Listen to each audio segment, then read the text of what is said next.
Air অ্যাম্বুলেন্সে দুপুরে সিঙ্গাপুরে নেওয়া হবে ওসমান হাদিকে। শারীরিক অবস্থা অপরিবর্তিত। ফয়সালের স্ত্রী, চালক সহ 6 জন আটক।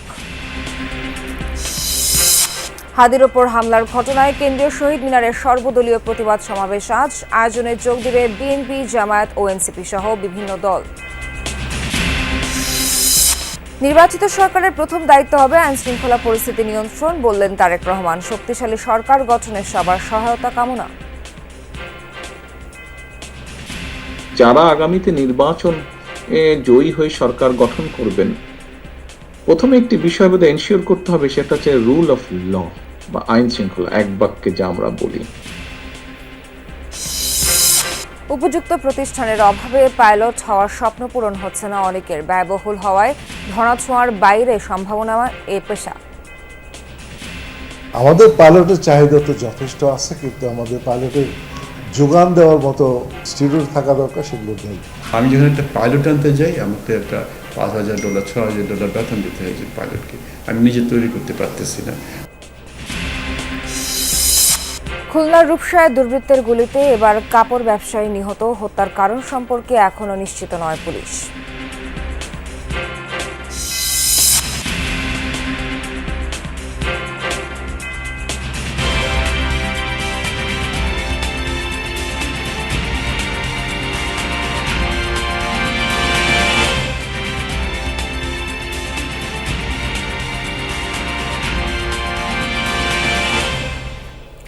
শুভ সকাল, স্বাগত সবাইকে। আমন্ত্রণ যমুনা নিউজে। এতক্ষণ শিরোনাম দেখছিলেন, পুরো খবর জানাবো নাবিলা সোহার।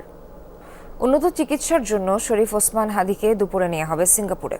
এরই মধ্যে সব প্রস্তুতি শেষ করেছে অন্তর্বর্তী সরকার। এদিকে দুদিন পেরিয়ে গেলেও কোনো উন্নতি নেই হাদির স্বাস্থ্য পরিস্থিতির। আশঙ্কাজনক অবস্থায় চিকিৎসাধীন রয়েছেন এভারকেয়ার হাসপাতালের আইসিইউতে।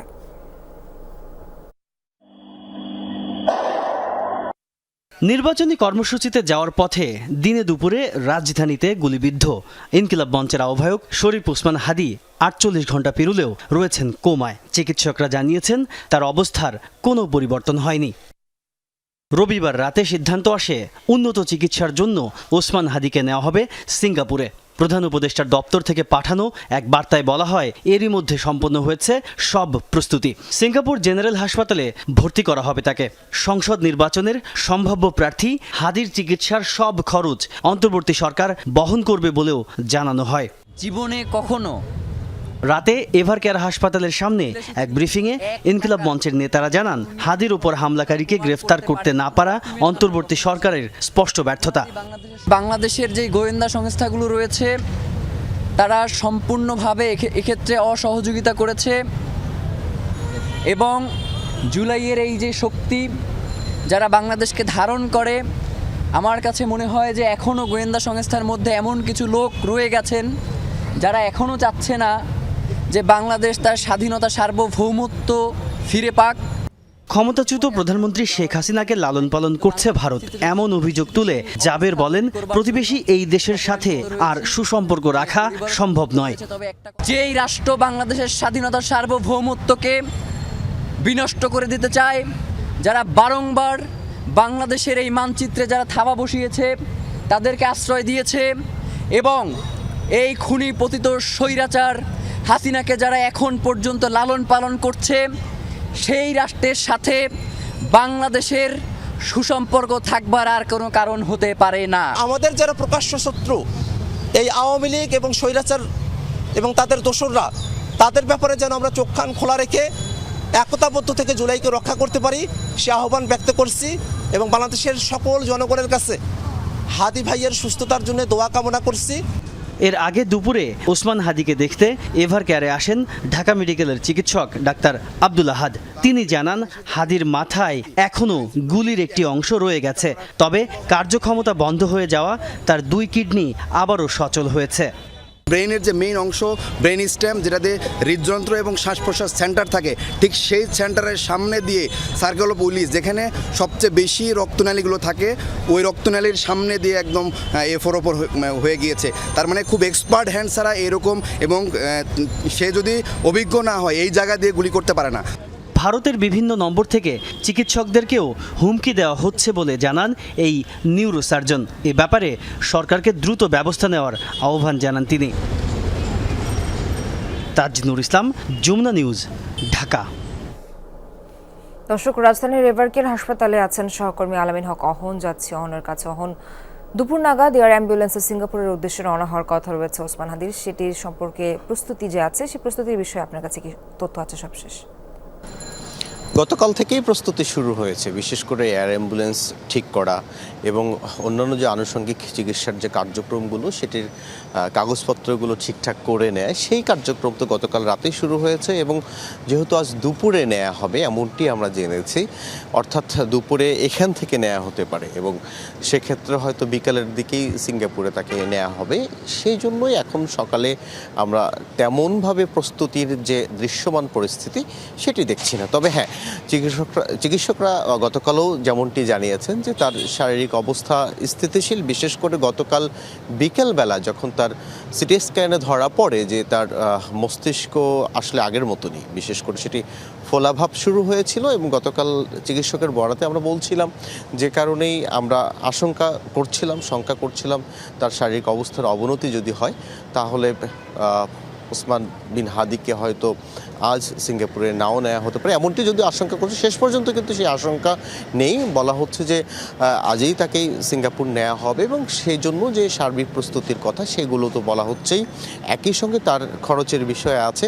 ইনকিলাব মঞ্চেও কিন্তু গতকাল বলেছে মুখপাত্র যে পরিমাণ টাকা খরচ হবে সেটি তারা দিতে প্রস্তুত। তবে সরকারের পক্ষ থেকে বলা হয়েছে ওসমান বিন হাদির যত ব্যয় আছে সেটি সরকারই বহন করবে এবং যে কারণেই আমরা দেখছি যে এটি চিকিৎসা ব্যয়ের বিষয়ে নিশ্চয় ওসমান বিন হাদির পরিবারের এটি নিয়ে আর বেশি তারা অন্তত চিন্তামুক্ত রয়েছেন, যে কারণেই সব মিলিয়ে এখানে আমরা দেখছি আশেপাশে অনেকে ভিড় করছেন, হাদির সুস্থতা কামনা করছেন। একই সঙ্গে আসামি যারা গুলি করেছেন নিশ্চয় তারা কোথায় আছেন সেটি বিষয়ে এখন স্পষ্ট না, তবে তাদেরকে দ্রুত আইনের আওতায় আনতে হবে, একই সঙ্গে হাদির চিকিৎসাও চালাতে হবে। অহন, আপনাকে ধন্যবাদ।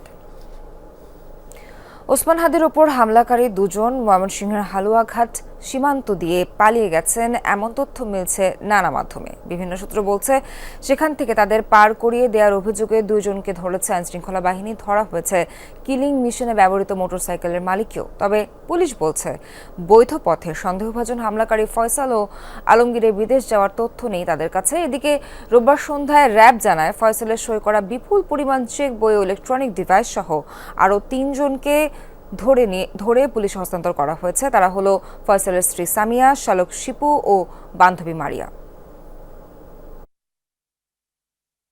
শুক্রবার ঢাকা ৮ আসনের সম্ভাব্য প্রার্থী ও ইনকিলাব মঞ্চের মুখপাত্র ওসমান হাদিকে গুলি করে দুর্বৃত্তরা।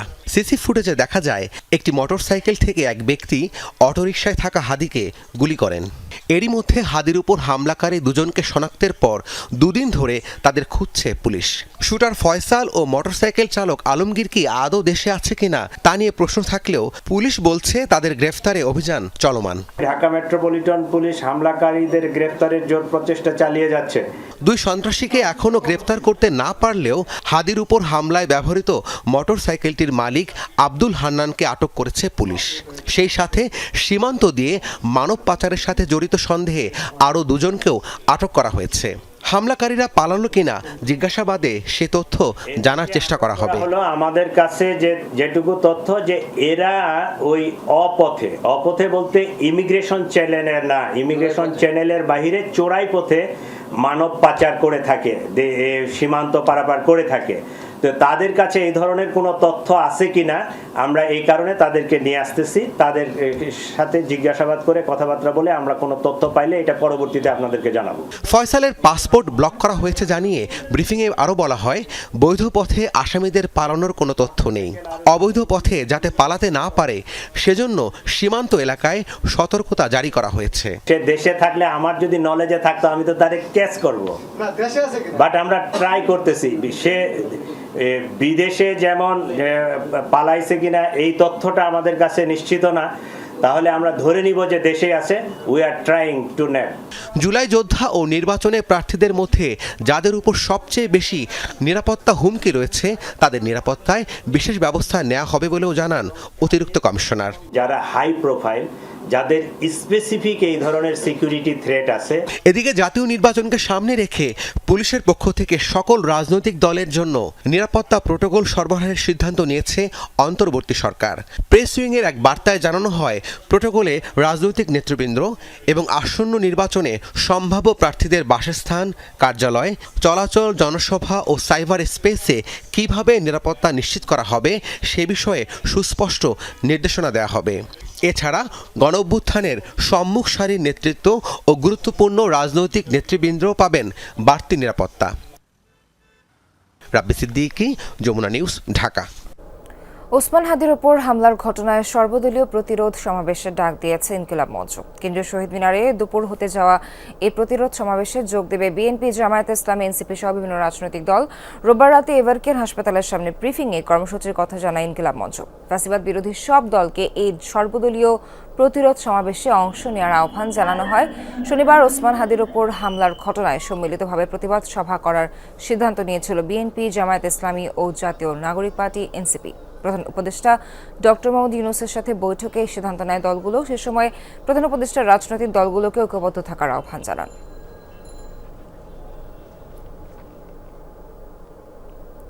আইন শৃঙ্খলা ও জনগণের নিরাপত্তা নিশ্চিত করাই হবে আগামী নির্বাচিত সরকারের প্রথম দায়িত্ব। এই মন্তব্য করে নির্বাচিত সরকারকে শক্তিশালী করতে সকলের সহায়তা চেয়েছেন বিএনপির ভারপ্রাপ্ত চেয়ারম্যান তারেক রহমান। নির্বাচনের আগে পেশাজীবী ও বিশিষ্টজনদের সাথে ভার্চুয়াল আলোচনায় এই আহ্বান জানান তিনি। জল্পনা কল্পনা শেষে আগামী 25 ডিসেম্বর দেশে ফিরছেন বিএনপির ভারপ্রাপ্ত চেয়ারম্যান তারেক রহমান। দীর্ঘ নির্বাসিত জীবনে আগামীর বাংলাদেশ গঠনে তার পর্যবেক্ষণ ও পরিকল্পনা নিয়ে ভার্চুয়ালি করেছেন লাগাতার আলোচনা। এরই অংশ হিসেবে রবিবার পেশাজীবী ও বিশিষ্টজনদের সাথে ভার্চুয়ালি মতবিনিময় করেন তারেক রহমান। প্রথমে একটি বিষয় বোধহয় এনশিওর করতে হবে, সেটা হচ্ছে রুল অফ ল। বক্তব্যের শুরুতেই আইন শৃঙ্খলা পরিস্থিতি নিয়ে কথা বলেন বিএনপির এই শীর্ষ নেতা। বলেন, নির্বাচিত সরকারের প্রথম কাজ হবে আইন শৃঙ্খলা ও নিরাপত্তা নিশ্চিত করা। যারা আগামীতে নির্বাচন জয়ী হয়ে সরকার গঠন করবেন, প্রথমে একটি বিষয় বোধহয় এনশিওর করতে হবে, সেটা হচ্ছে রুল অফ ল, মানুষের নিরাপত্তা বা আইন শৃঙ্খলা, এক বাক্যে যা আমরা বলি। এই জিনিসটাকে প্রথমেই বোধহয় আমাদের চেষ্টা করতে হবে সর্বশক্তি দিয়ে এটাকে এনশিওর করার। তাহলে অনেক কিছুর পসিবিলিটি আছে যে সমস্যাটা কমে আসবে, বাকি কাজগুলো তারপরে শুরু করা যাবে। রাজধানীর যানজট নিরসনে পরিকল্পনার ঘাটতি আছে উল্লেখ করে তারেক রহমান বলেন, ঢাকার যানজটে প্রতিদিন যে সময় ও শক্তি অপচয় হচ্ছে তা দেশের জন্য বড় ক্ষতি। পানি সমস্যার সমাধানে বিশেষজ্ঞদের পরামর্শ চাইলেন তিনি। প্রতিদিন আপনাদেরকে ঢাকা শহরের জ্যামটা পোহাতে হয়, ট্রাফিক জ্যাম। আমরা এখানে কেউ কিন্তু ট্রাফিক জ্যাম নিয়ে কথা বলিনি, কিন্তু এটা এমন একটা বিষয় যেটি অবশ্যই আগামী সরকারকে অ্যাড্রেস করতে হবে। তাহলে যেভাবে এনার্জি, যেভাবে সময়, পরিশ্রম সবকিছু নষ্ট হয়ে যাচ্ছে, যা প্রতিদিন পিছিয়ে নিয়ে যাচ্ছে জাতিকে। যদি জিজ্ঞেস করেন সলিউশন কি আপনার কাছে আছে, বিশেষজ্ঞের সাথে কথা বলেছেন, কম বেশি আমরা আলাপ করেছি বিশেষজ্ঞদের সাথে যে এটাকে কিভাবে আমরা অ্যাড্রেস করতে পারি। 7-15 দিন, 6 মাস, 1 বছরে হবে না, একটু সময় লাগবে, বাট বিষয়গুলোকে অ্যাড্রেস করা যাবে। সুদূর প্রসারী সব লক্ষ্য বাস্তবায়নে নির্বাচিত সরকারকে শক্তিশালী করতে সকলের প্রতি আহ্বান জানান তারেক রহমান। দুর্নীতি বন্ধে স্বজনপ্রীতির ঊর্ধ্বে থাকতে নির্দেশ দেন তিনি। ডিসিশন নিতে হলে অনেক সময় নিজের আপনজনকেও সরিয়ে রাখতে হয় বা দূরে রাখতে হয়। উদাহরণ দিয়ে উনি বলেছেন, আমি ওনার সাথে সম্পূর্ণ একমত। তানজিম শাফিন, যমুনা নিউজ, ঢাকা। দেশে উপযুক্ত প্রতিষ্ঠান না থাকায় পাইলট হবার স্বপ্ন পূরণ হচ্ছে না বহু তরুণের। হাতে গোনা 2-1টি ট্রেনিং স্কুল থাকলেও সেগুলো চলছে ধুঁকে ধুঁকে। অত্যন্ত ব্যয়বহুল হওয়ায় ধরাছোঁয়ার বাইরেই থেকে যাচ্ছে সম্ভাবনাময় পেশাটি। এসবের মাঝে মেধা আর ভালো ফলাফলধারীদের বিনা খরচে যুক্তরাষ্ট্রের মতো উন্নত দেশে প্রশিক্ষণের মাধ্যমে পাইলট হওয়ার সুযোগ আছে বাংলাদেশে। এক্ষেত্রে পূরণ করতে হয় কিছু শর্ত। আরও জানাচ্ছেন সহকর্মী আব্দুল্লাহ তুহিন। ডাক্তার, ইঞ্জিনিয়ারের মতো অনেক তরুণের অন্যতম পছন্দ পাইলট হয়ে আকাশে ওড়া। যুগের চাহিদার সাথে তাল মিলিয়ে এই রাফিউল আর নওশিন সারার মতো অনেকে বেছে নিতে চান চ্যালেঞ্জিং এই পেশাটি। প্রশ্ন হচ্ছে, কোথায় মিলবে সেই সুযোগ? একসময় তেজগাঁ বিমানবন্দর এলাকায় ছিল বাংলাদেশ ফ্লাইং একাডেমি, বন্ধের পথে বেসরকারি আরিরাং। অনেকটাই ধুকে ধুকে চলছে আরেক প্রতিষ্ঠান গ্যালাক্সি। এমন বাস্তবতায় চাহিদা অনুযায়ী পাইলট সংকট নিয়ে চিন্তিত এভিয়েশন বিশেষজ্ঞরা। আমাদের পাইলটের চাহিদা তো যথেষ্ট আছে, কিন্তু আমাদের পাইলটের যোগান দেওয়ার মতো যে ফ্লাইং ইনস্টিটিউট থাকা দরকার সেগুলো নেই এখন। ভার্চুয়ালি আগে অ্যাটলিস্ট কাগজে কলমে হলেও ভালো ছিল, আরিরাঙের থেকে পাইলট আসতো, বাংলাদেশ ফ্লাইং একাডেমি থেকে পাইলট আসতো, গ্যালাক্সির থেকে আসতো। এখন বাংলাদেশ ফ্লাইং একাডেমি নন এক্সিস্টেন্ট, আরিরাং নন এক্সিস্টেন্ট, কাগজে কলমে গ্যালাক্সি আছে, কিন্তু তাদের থেকে যে পাইলট আউটপুট হয় সেটা দেশের ডিমান্ডের জন্য উপযোগী না। আমি যখন একটা পাইলট আনতে যাই, আমাকে একটা $5,000 $6,000 বেতন দিতে হয় একজন পাইলটকে। আমি নিজে তৈরি করতে পারতেছি না, বা তৈরি করতে হলে আমার বিশাল একটা সময় দরকার হচ্ছে। এই ছেলেটা যদি আমার দেশে চাকরি নাও পায়, বিদেশে গিয়ে সে ফরেন কারেন্সি আর্ন করবে এবং সেই আর্নটা বাংলাদেশের জন্য সুবিধা হবে।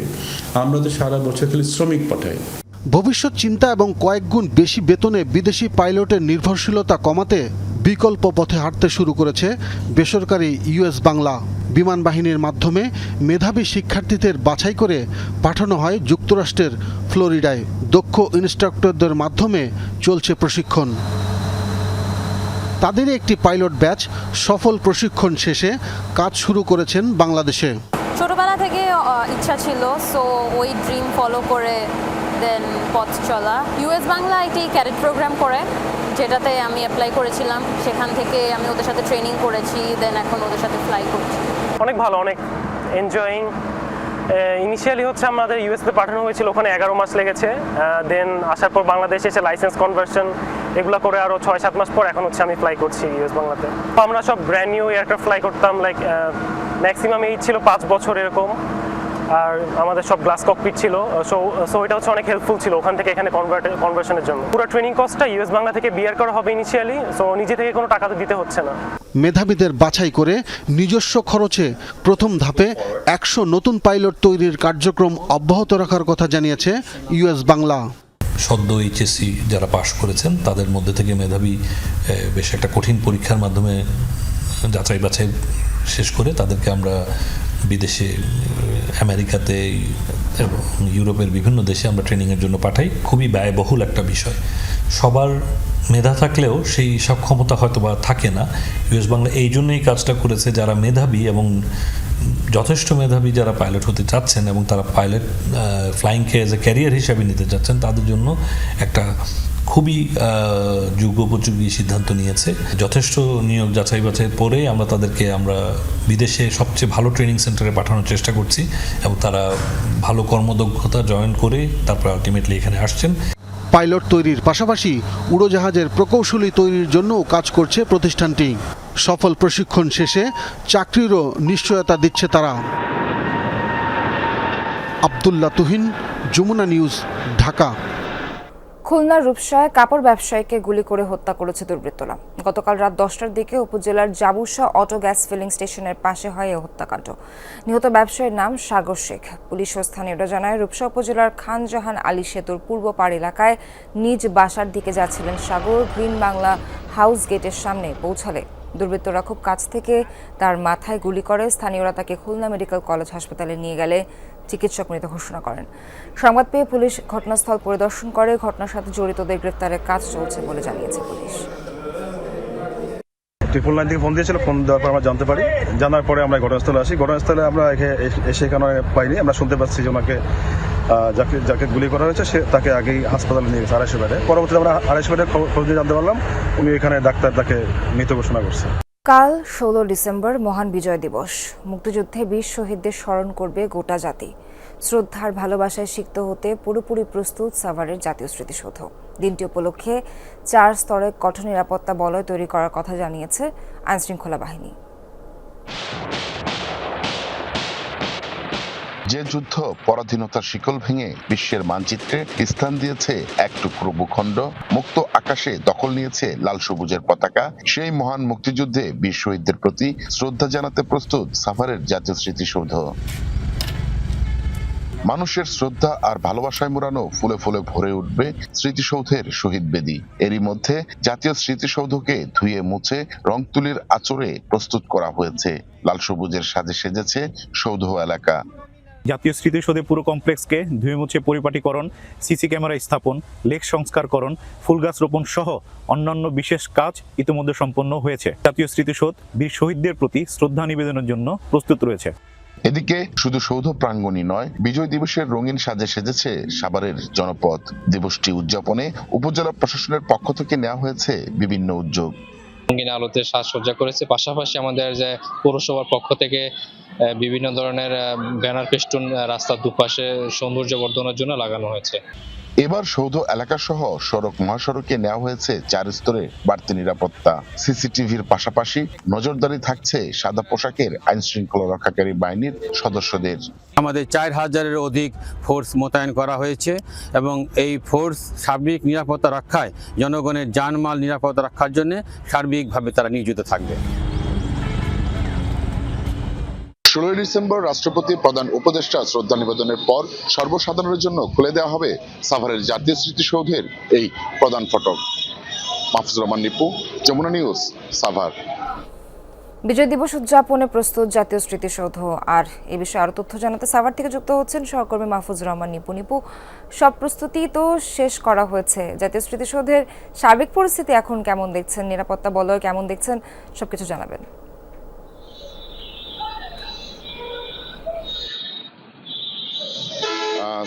ঠিকই বলেছেন যে যাদের রক্ত আর ত্যাগের বিনিময়ে অর্জিত এই বাংলাদেশ, তাদের প্রতি শ্রদ্ধা জানাতে কিন্তু সাভারের জাতীয় স্মৃতিসৌধ এখন পুরোপুরি প্রস্তুত। যদি আইন শৃঙ্খলার কথা ধরি, এখন কিন্তু আইন শৃঙ্খলা চরম কড়াকড়ি রয়েছে। অর্থাৎ এরই মধ্যে কিন্তু এসএসএফ তারা জাতীয় স্মৃতিসৌধের গোটা অঞ্চল তারা দায়িত্ব নিয়েছেন এবং বিভিন্ন আইন শৃঙ্খলা রক্ষাকারী বাহিনী যারা রয়েছেন তারা কিন্তু এরই মধ্যে স্মৃতিসৌধ প্রাঙ্গণে রয়েছেন। আমরা দেখেছি যে আইন শৃঙ্খলার বাহিনী যারা রয়েছেন তারা সকাল থেকেই তারা এখানে রয়েছেন এবং শীর্ষ কর্তারা কিন্তু এখানে এসেছেন, তাদের সঙ্গে বিভিন্ন আইন শৃঙ্খলার বিষয়গুলো কিন্তু দেখভাল করছেন।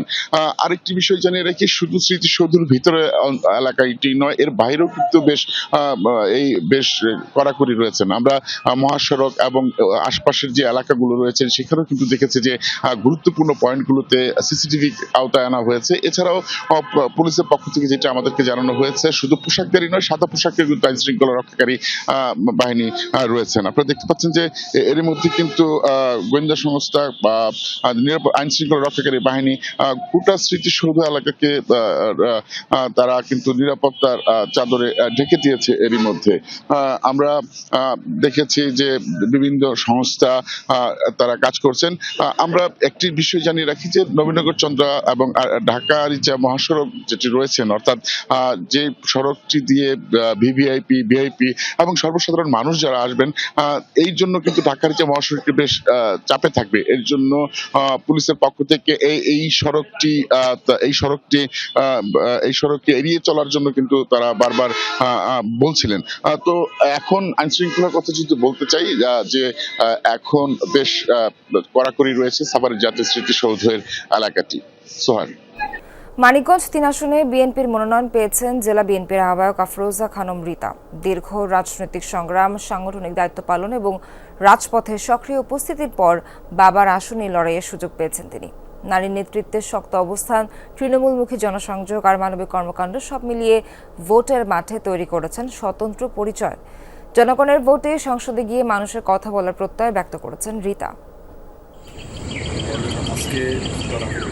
সকাল থেকে গভীর রাত নির্বাচনী মাঠে ব্যস্ত মানিকগঞ্জ 3 আসনে ধানের শীষের প্রার্থী আফরোজা খানম রীতা। জেলা বিএনপির সাবেক সভাপতি এবং বর্তমান আহ্বায়ক হিসেবে দলের প্রতিটি আন্দোলন, সংগ্রাম ও কর্মসূচিতে সামনে থেকে নেতৃত্ব দিয়েছেন তিনি। এবার সেই অভিজ্ঞতাকে শক্তি করে লড়ছেন ভোট যুদ্ধে। এখানে যাচ্ছে মানুষের উৎসাহ, উদ্দীপনা আমাকে আরো শক্তি যোগাচ্ছে।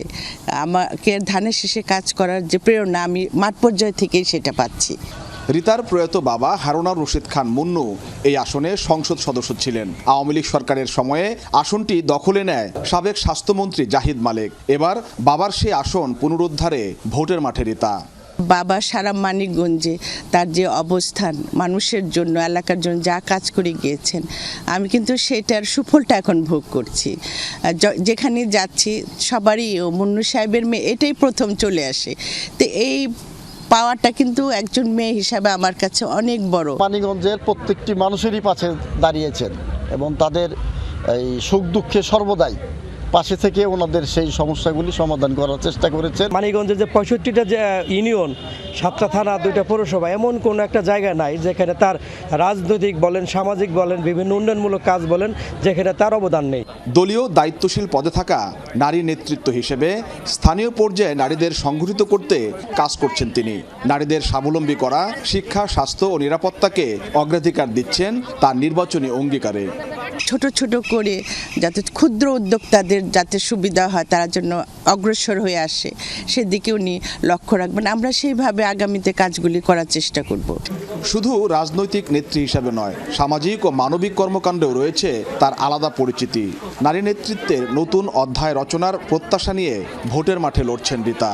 এই যাত্রা কতদূর এগোবে তা নির্ভর করছে সদর ও সাটুরিয়া উপজেলা নিয়ে গঠিত মানিকগঞ্জ 3 আসনের ভোটারদের সিদ্ধান্তের উপর। BM Khorshed, Jamuna news, Manikganj. শীতকালকে একটু ভিন্নভাবে বোধহয় হাঁস মৌসুমও বলা যায়। সারা বছর হাঁসের মাংসের চাহিদা থাকলেও শীতকালে বেড়ে যায় কয়েক গুণ। হোটেল, রেস্তোরাঁয় ভিড় করেন রসনাবিলাসীরা, বাজারে পড়ে যায় হাঁস কেনার ধুম। এসব হাঁসের সরবরাহের একটি বড় অংশ আসে হাওর, বাওর ও বিল অঞ্চল থেকে। গৃহস্থালির পাশাপাশি ছোট বড় খামারে যা পালন করা হয়। তবে উদ্যোক্তারা বলছেন, খামার উন্নয়নে পর্যাপ্ত পরিকল্পনা আর উদ্যোগের অভাব আছে। প্রকৃতিতে হিম বাতাস, শীতের সন্ধ্যা উদযাপনে ভোজন রসিক বাঙালির যেন হাঁস চাই। আর তাই পরিবার, বন্ধু বান্ধবের সাথে শহর থেকে কিছুটা দূরে 300 ফিটের এই নীলা মার্কেটে এসেছেন অনেকেই। পরীক্ষা শেষ তো আমরা বিভিন্ন জায়গায় ঘুরতে গেলাম, তো এখানে যেটা হাঁসের মাংস পাওয়া যায় বা ট্রেডিশনাল টাইপের খাবার পাওয়া যায়, তো এই জন্য আমরা এখানে আর কি সময় স্পেন্ড করতে আসি। শীতে মোটামুটি হাঁস ভালোই চলে নীলা মার্কেটে। আমাদের সকালের সার্ভিস মোটামুটি ভালো। মাটির চুলায় রান্না হাঁসের মাংসের সাথে ছিটপিঠার স্বাদ নিতে চায় সবাই। তবে শীত আসলে সেই চাহিদা বেড়ে যায় কয়েক গুণ। সকাল থেকেই তাই রান্নার প্রস্তুতিতে ব্যস্ত সময় পার করে রেস্তোরাঁর বাবুর্চি সংশ্লিষ্টরা। যারা ঘরে বসেই হাঁস উৎসব করতে চান, তাদের ভরসা রাজধানীর কাঁচা বাজারগুলো। দেশি, বেজিং সহ বিভিন্ন জাতের হাঁস তুলেছেন দোকানিরা। দাম কিছুটা বেশি, সরবরাহ চাহিদার তুলনায় কম। দোনো বাচ্চা বলতে যাবো হাঁস খাবো, তো হাঁস কিনা, তো এই জন্য কারণ বাজার আসা হাঁসের জন্য। তো আসলে এসে দেখলাম হাঁসের দামটা একটু বেশি। আসলাম বাজারে, দেখে হাঁসের দামটা একটু বেশি, তারপরও কি করব, বাসা থেকে তো নিয়ে যেতে বলছে। দেশি হাঁসটাই পাবলিকে বেশি চয়েস করে বেশি, কারণ এটা স্বাদও বেশি, খাইতেও মজা। আবার অন্যান্য হাঁস আছে যেটা বেজিং হাঁস, ওটা আবার ব্রয়লার মুরগির মতো লাগে, ওটা তো চলে না। শীতকালে কাস্টমারের চাহিদা বেশি থাকে, কিন্তু উৎপাদন তুলনামূলক অনেক কম, তারপর দামটাও অতিরিক্ত বেশি। রাজধানীতে এসব হাঁস আসে কিশোরগঞ্জ, গোপালগঞ্জ সহ চলনবিল আর হাওড়াঞ্চল থেকে। গৃহস্থালির পাশাপাশি ছোট বড় খামারিরা এসব হাঁস পালন করে মুক্ত পরিবেশেই। তবে এখনও খামার ব্যবস্থাপনা আর উৎপাদনশীলতায় খুব একটা প্রযুক্তির ছোঁয়া লাগেনি। কৃষি উদ্যোক্তারা বলছেন, খামার উন্নয়নে রয়েছে টেকসই পরিকল্পনার অভাবও। খামারকে আধুনিক এখনো করা হয় নাই, ইন ফিউচার করার ইচ্ছা আছে। অন্যবারের তুলনায় এবার হাঁসটা একটু কম উৎপাদন করা হয়েছে, আমাদের আর্থিক সমস্যার কারণে হাঁস কম তুলতে পারছি। বাঙালির রসনা বিলাসে হাঁস নিয়ে আবেগের কোনো কমতি নেই। তবে দাম বেশি হওয়ায় হাঁস যেন এখনও ঠিক মধ্যবিত্ত আর সীমিত আয়ের মানুষের আহার হয়ে উঠতে পারেনি। হুমায়ুন রশিদ, যমুনা নিউজ, ঢাকা। দীর্ঘ 1.5 যুগের বেশি সময় ধরে বন্ধ পাবনার সাথিয়া মৎস্য প্রজনন কেন্দ্র। প্রতিষ্ঠার পর থেকে প্রতি বছর হাজার হাজার কেজি মাছের পোনা উৎপাদন হলেও 2006 সালের পর জবরদখলে নেয় প্রভাবশালীরা। এরপর প্রায় থমকেই যায় মৎস্য প্রজনন কেন্দ্রটির কার্যক্রম। আওয়ামী লীগ সরকারের পতনের পর দখলমুক্ত হলেও স্থানটি পরিণত হয়েছে মাদক সেবীদের আখড়ায়। নতুন করে মৎস্য প্রজনন কেন্দ্রটি চালুর দাবি স্থানীয়দের। পাবনার সাথিয়া মৎস্য প্রজনন কেন্দ্র। একসময় পাবনা ও আশপাশের জেলায় পোনা সরবরাহ করা হতো এখান থেকে। দীর্ঘদিন উৎপাদন কার্যক্রম বন্ধ থাকায় এটি এখন পরিত্যক্ত ও জরাজীর্ণ। 1990 সালে পাবনা সেচ ও পল্লী উন্নয়ন প্রকল্পের উন্মুক্ত জলাশয়ে মাছের উৎপাদন বাড়াতে উপজেলার নন্দনপুরে পানি উন্নয়ন বোর্ডের জায়গায় প্রজনন কেন্দ্রটি গড়ে তোলে মৎস্য অধিদপ্তর। প্রায় 37 বিঘা জমিতে 10টি নার্সারি, পুকুর খনন, ট্যাঙ্ক, সীমানা প্রাচীর নির্মাণ সহ বিভিন্ন স্থাপনা তৈরি করা হয়। চালু থাকা অবস্থায় প্রতি বছর হাজার হাজার কেজি পোনা উৎপাদন হতো প্রজনন কেন্দ্রটিতে। 2005 সালে পানি উন্নয়ন বোর্ড ও মৎস্য অধিদপ্তরের মধ্যে চুক্তি নবায়ন না হলে বন্ধ হয়ে যায় প্রজনন কেন্দ্রটি। 2006 সালে এটি ইজারা নেয় সাথিয়া উপজেলা মৎস্য উন্নয়ন সমবায় সমিতি। এরপর থেকেই শুরু প্রজনন কেন্দ্রের দুরবস্থা।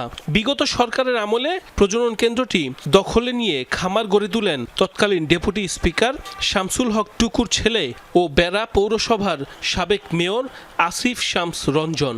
পরবর্তীতে 2024 সালের 5 আগস্ট রাজনৈতিক পট পরিবর্তনে মৎস্য প্রজনন কেন্দ্রটির দখল ফিরে পায় পানি উন্নয়ন বোর্ড। বিভিন্ন জায়গায় মাছের পোনাটা যাইতো, হাসারি ছিল তো এই ধানি পোনা তৈরি হইতে। এখন গরু বাছুর পালতেছে, পুষতেছে, মানুষের বেড়া বই লাগতেছে, মদ খাচ্ছে, গাঁজা খাচ্ছে। সরকার যদি কারোর কাছে লিজ দেয় তাহলে মনে করেন যে ফেলা না রাখিয়া লিজ দেওয়াটাই ভালো হবে।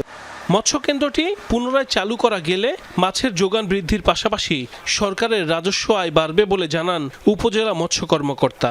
যথাযথ নিয়ম মেনে আবেদনের আহ্বান পাউবো কর্মকর্তার। মন্ত্রণালয় থেকে বা অধিদপ্তর থেকে স্যাররা যদি এটি পানি উন্নয়ন বোর্ডের সাথে কথা বলে যদি পদক্ষেপ নেন তাহলে অবশ্যই আমরা এখানে কারিগরি সহযোগিতা থেকে শুরু করে আমাদের সরকারের অন্যান্য যে মৎস্যবীজ উৎপাদন খামারগুলো আছে সেই খামারের আদলেই আমরা সেটি পরিচালনা করে সরকারের রাজস্ব আদায়ে অবদান রাখতে পারবো। প্রপার চ্যানেলে যদি তারা অ্যাপ্লিকেশন করে যে না এখানে আরো মৎস্য উৎপাদন করা সম্ভব বা তারা যদি নিতে চায় তাহলে তো প্রপার চ্যানেলে করলে পানি উন্নয়ন বোর্ড এবং মৎস্যের ভিতরে একটা যৌথ চুক্তিনামায় তাদের হয়তো এটা নিতে পারে। পানি উন্নয়ন বোর্ড ও মৎস্য অধিদপ্তরের মধ্যে সমঝোতা স্মারকের মধ্য দিয়ে কেন্দ্রটি আবার চালু হবে এমন প্রত্যাশা এই অঞ্চলের মানুষের। সাইফ আহমেদ, যমুনা নিউজ। 1.5 থেকে দ্বিগুণ লাভ হওয়ায় বিনা চাষে রসুন আবাদে ঝুঁকছেন শরীয়তপুরের চাষিরা। আগাম উৎপাদন এবং খরচ কম বলে জনপ্রিয় হয়ে উঠেছে এ ধরনের আবাদ। চাষিরা বলছেন এই পদ্ধতিতে উৎপাদন খরচ বেশ কম, মৌসুমের আগেই বাজারজাত করা যায়, পাওয়া যায় ভালো দামও।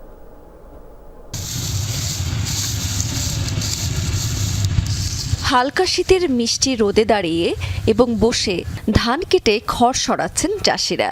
পাশাপাশি সেই কাদা মাটিতে রসুনের বীজ রোপণ চলছে, যা ঢেকে দেয়া হচ্ছে খড় এবং কচুরি পানা দিয়ে।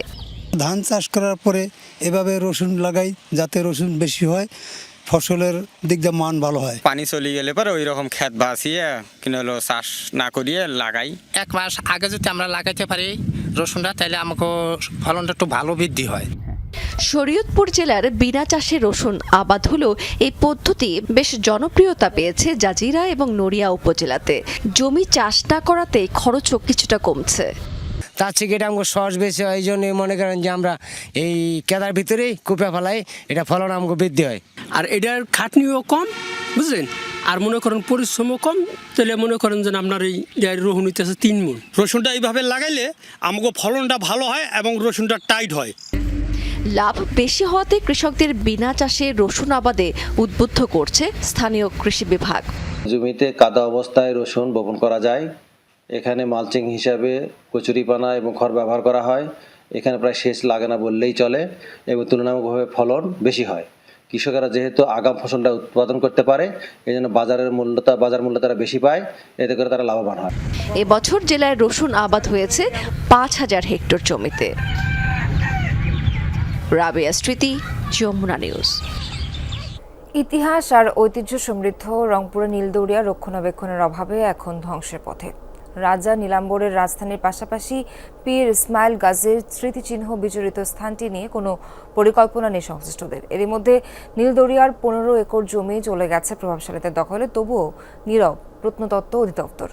আর মাছ চাষের জন্য ইজারা দিয়ে দায় সেরেছে প্রশাসন। ওরে নীলদরিয়া আমায় দে রে দে ছাড়িয়া। নীল আকাশ, স্বচ্ছ জলরাশি আর দুই পাড়ে সারি সারি সবুজের সমারোহ নিমিষেই মন শান্ত করে তোলে প্রকৃতির অপার্থিব এই সৌন্দর্য। রুইয়া রুইয়া বলছি নীল দরিয়ার গল্প। রংপুরের পীরগঞ্জের চতরায় অবস্থিত রাজা নীলাম্বর দেবের রাজকীয় রাজধানীর শেষ স্মৃতিচিহ্ন। শত্রুর আক্রমণ থেকে রক্ষায় রাজধানীর চারপাশে খনন করা হয়েছিল গভীর পরিখা। 1200 শতাব্দীর মাঝামাঝি প্রলয়ঙ্করী ভূমিকম্পে পরিখার এক পাশ ভরাট হয়ে যায়, দেবে যায় রাজধানীর সব ভবন। অবশিষ্ট 3 ধারের জলাশয় পরবর্তীতে হয়ে ওঠে নীল দরিয়া। দেখার জন্য আলছি, ঘুরতে ভালো লাগে। স্টিমার আছে, চতুর্মুরাদে নদী আছে। রাজা নীলাম্বরের এটা রাজপ্রাসাদ ছিল এবং কেউ বলে, কিছু লোক বলে যে এটা নাকি তার যুদ্ধক্ষেত্রে ট্রেনিং সেন্টার নাকি ছিল। রাজার সেই রাজধানী কালের পরিক্রমায় শুধু মলিনই হয়নি, সংরক্ষণের অভাবে এখন তা ধ্বংসের পথে। 93 একরের নীলদরিয়ার একটি অংশ প্রভাবশালীদের দখলে। নেই কোনো নিরাপত্তা বা লাইটিং, যত্রতত্র চোখে পড়ে ময়লার ছড়াছড়ি। এতে ক্ষুব্ধ দর্শনার্থীরা। সংস্কার যদি হতো, এই 93 একর একটা সরকারি খাস জায়গা যেখানে আছে, সেখানে সরকার শুধু নামমাত্র একটা ইজারা দিয়েই শেষ করে দিচ্ছে। অর্থ বরাদ্দ করে এবং পর্যটন শিল্প গড়ে তুলতে পারে, তাহলে এখান থেকে অনেক রাজস্ব আয় হবে। শুধু রাজার চিহ্নই নয়, নীলদরিয়ার সাথে জড়িয়ে রয়েছে কুরাইশ বংশের পীর হযরত শাহ ইসমাইল গাজীর স্মৃতিও। ইতিহাস ও ঐতিহ্যের স্মারক স্থানটির এমন দুরবস্থায় আশাহত গবেষক ও সংশ্লিষ্টরা। এটা যেমন আমাদের ইতিহাস এবং প্রত্নতত্ত্বের জন্য খুবই গুরুত্বপূর্ণ একটা বিষয়, পাশাপাশি এর ইতিহাসটা যদি আমরা ছড়াই দিতে পারি সবার মাঝে, তাহলে এই অঞ্চলের অজানায় অনেক বিষয় আমরা জানতে পারবো। যেহেতু ইতিহাস ঐতিহ্যের দিক থেকে অত্যন্ত প্রভাবিত এবং গুরুত্বপূর্ণ এলাকা, প্রত্নতত্ত্ব অধিদপ্তর একটি কর্মপরিকল্পনায় রাখবে ইনশাল্লাহ। এটি পুরাটিকটি এবং পাশাপাশি প্রত্নতাত্ত্বিক খননের ব্যবস্থা করবে। এই নীলদরিয়া শুধু ইতিহাসের প্রাচীনতম ধ্বংসাবশেষ নয়, এটি ইতিহাসের এক জীবন্ত পাঠশালা। এখনো এই নির্জনতায় কান পাতলেই শোনা যায় রাজা নীলাম্বরের সেই শাসনামলের গল্প। এখানকার সবুজে ঘেরা পরিবেশ আর রাশি রাশি জলাশয়ের নান্দনিক দৃশ্যের ঢেউয়ের পরতে পরতে আছে পর্যটনের অপার সম্ভাবনা। কিন্তু যুগের পর যুগ ধরে সরকারি উদ্যোগের অভাবে সেই সম্ভাবনা থমকে আছে। সরকার মাঝারুল মান্নান, যমুনা নিউজ, নীলদরিয়া, রংপুর। অস্ট্রেলিয়ায় ইহুদিদের ধর্মীয় অনুষ্ঠানে বন্দুকধারীদের চালানো হামলায় প্রাণহানি বেড়ে দাঁড়িয়েছে 15 জনে। সন্দেহভাজন হামলাকারীরা সম্পর্কে বাবা ও ছেলে বলে জানিয়েছে পুলিশ। ঘটনাস্থলে নিরাপত্তা বাহিনীর গুলিতে মৃত্যু হয়েছে 50 বছর বয়সী বাবার। 24 বছর বয়সী ছেলে গুরুতর আহত অবস্থায় হাসপাতালে চিকিৎসাধীন। সিডনির বন্ডি সৈকতে হামলায় নিহতদের মধ্যে একজন শিশু ও 2 পুলিশ কর্মকর্তাও রয়েছেন। আহত হয় কমপক্ষে 40 জন, তাদের মধ্যে বেশ কয়েকজনের অবস্থা আশঙ্কাজনক। এই ঘটনাকে সন্ত্রাসী হামলা হিসেবে বিবেচনা করে চলছে তদন্ত। সন্দেহভাজন বাবা ছেলের বাড়িতে তল্লাশি চালিয়েছে পুলিশ। রোববার বন্ডি সৈকতে ইহুদিদের ধর্মীয় অনুষ্ঠান চলাকালে হঠাৎ বন্দুক নিয়ে হামলা চালায় 2 অস্ত্রধারী। এলোপাতাড়ি গুলিতে হয় হতাহত ঘটনা। এই ঘটনায় শোক প্রকাশ করেছেন অস্ট্রেলিয়ার প্রধানমন্ত্রী অ্যান্থনি আলবানিজ।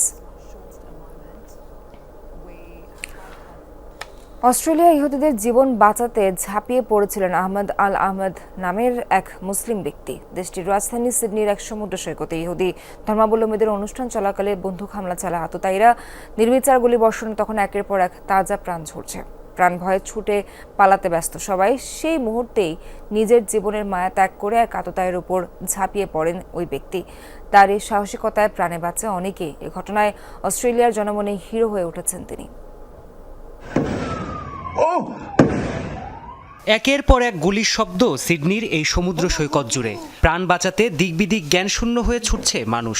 এরই মাঝে জীবনের ঝুঁকি নিয়ে আততায়ীর হাত থেকে বন্দুক ছিনিয়ে নেয় এক মাঝবয়সী ব্যক্তি। মুহূর্তেই সামাজিক মাধ্যমগুলোতে ভাইরাল হয় এই ভিডিওটি।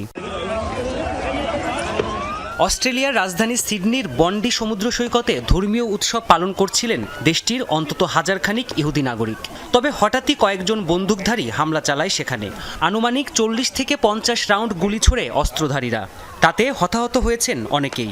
গুলি, হট্টগোল আর চিৎকারের শব্দে সাক্ষাৎ নরকে পরিণত হয় বন্ডি সমুদ্র সৈকতের পরিবেশ। এ পরিস্থিতিতেও অসীম সাহসিকতার পরিচয় দেওয়া সেই ব্যক্তির পরিচয় প্রকাশ করেছে news.com.au। তার নাম আহমেদ আল আহমেদ। স্থানীয় এক ফলের দোকানের মালিক সে। একজন মুসলিম হয়েও ইহুদিদের জীবন বাঁচাতে ঝাঁপিয়ে পড়ায় স্থানীয়দের কাছে বাস্তব জীবনের হিরো হয়ে উঠেছেন তিনি। অনেকের জীবন বাঁচালেও আততায়ীর গুলিতে গুরুতর আহত হন তিনি। হাসপাতালে নেওয়ার পর তার শরীরে অস্ত্রোপচার চালানো হয় বলে 7 নিউজকে জানিয়েছেন আহমেদের চাচাতো ভাই মুস্তফা। সে এখনো হাসপাতালে রয়েছে, ভেতরে ঠিক কি হচ্ছে আমরা জানি না। তবে ডাক্তার বলেছেন সে ঠিক আছে এবং অপারেশন শেষে আমাদের ঢুকতে দেয়া হবে। আমার ভাই সত্যি হিরো। সত্যিকারের হিরো বলতে যা বোঝায় ও ঠিক তাই। মুস্তফা জানান, আগে কখনো অস্ত্র চালানোর অভিজ্ঞতা ছিল না আহমেদের। তবুও 2 সন্তানের জনক আহমেদ কিভাবে এত সাহসী হয়ে উঠলেন জানেন না তিনি। প্রাণপ্রতিম কুণ্ডু, যমুনা নিউজ। হামাসের সশস্ত্র শাখার দ্বিতীয় সর্বোচ্চ নেতা ছিলেন রাইদ সাদ। গাজা সিটিতে সংগঠনটির সবচেয়ে বড় ব্যাটালিয়নের নেতৃত্ব দিতেন তিনি। ইসরায়েলের অভিযোগ, হামাসকে আবারও সামরিকভাবে সংগঠিত করতে তৎপরতা চালিয়ে যাচ্ছিলেন সাদ, আর সে কারণেই হয়েছেন টার্গেট কিলিং এর শিকার। ইসরায়েলি হামলায় সাদের মৃত্যুর খবর নিশ্চিত করেছে ফিলিস্তিনি স্বাধীনতাকামী সংগঠন হামাস। ভাইদের সাথে নিয়ে সাদা রঙের এক প্রাইভেট কারে রওনা হয়েছিলেন হামাসের শীর্ষ কমান্ডার রাইদ সাদ। জানতেন না এটাই হতে চলেছে তার অন্তিম যাত্রা। যুদ্ধবিরতির মাঝে গাজা সিটির নাবলুসি জংশনে এ বর্বরোচিত হামলা চালায় আইডিএফ। ইসরায়েলি ড্রোনের অতর্কিত হামলায় প্রাণ হারান সাদ ও তার 4 সহযোগী। গুরুতর আহত হন আশপাশের পথচারীরাও। চারিদিকে রক্ত আর আহাজারির মাঝেই উদ্ধার কাজে নামে জরুরি বিভাগ। ভিডিও বার্তায় এ হামলার তীব্র নিন্দা জানান হামাসের শীর্ষ নেতা খলিল আল হায়া। আমরা মধ্যস্থতাকারীদের, বিশেষ করে চুক্তির প্রধান নিশ্চয়তা প্রদানকারী মার্কিন প্রশাসন ও মার্কিন প্রেসিডেন্ট ডোনাল্ড ট্রাম্পের প্রতি আহ্বান জানাই, যাতে তারা দখলদার ইসরায়েলকে যুদ্ধবিরতি চুক্তি সম্মান করতে এবং তা বাস্তবায়ন করতে বাধ্য করেন। হামলার পরপরই এক যৌথ বিবৃতিতে দায় স্বীকার করে ইসরায়েলের প্রধানমন্ত্রী ও প্রতিরক্ষা মন্ত্রী। অভিযোগ তোলা হয়, হামাসকে সামরিকভাবে পুনর্গঠনের চেষ্টা করছিলেন এই হামাস নেতা। 2 বছর আগে 7 অক্টোবরের হামলার অন্যতম প্রধান পরিকল্পনাকারী মনে করা হয় তাকেই। এলদিন আল হাদাদের পরে হামাসের সশস্ত্র শাখার দ্বিতীয় সর্বোচ্চ নেতা তিনি। নেতৃত্ব দিতেন গাজা সিটির সবচেয়ে বড় ও সুসজ্জিত ব্যাটালিয়নের। অক্টোবরে যুদ্ধবিরতি শুরুর পর থেকে উপত্যকা জুড়ে প্রায় 800টি হামলা চালিয়েছে ইসরায়েলি সেনারা। নিহত হয়েছে প্রায় 400 ফিলিস্তিনি। তবে যুদ্ধবিরতির পর হামাসের কোনো শীর্ষ পর্যায়ের নেতার উপর হামলা এই প্রথম। প্রাণপ্রতিম কুণ্ডু, যমুনা নিউজ।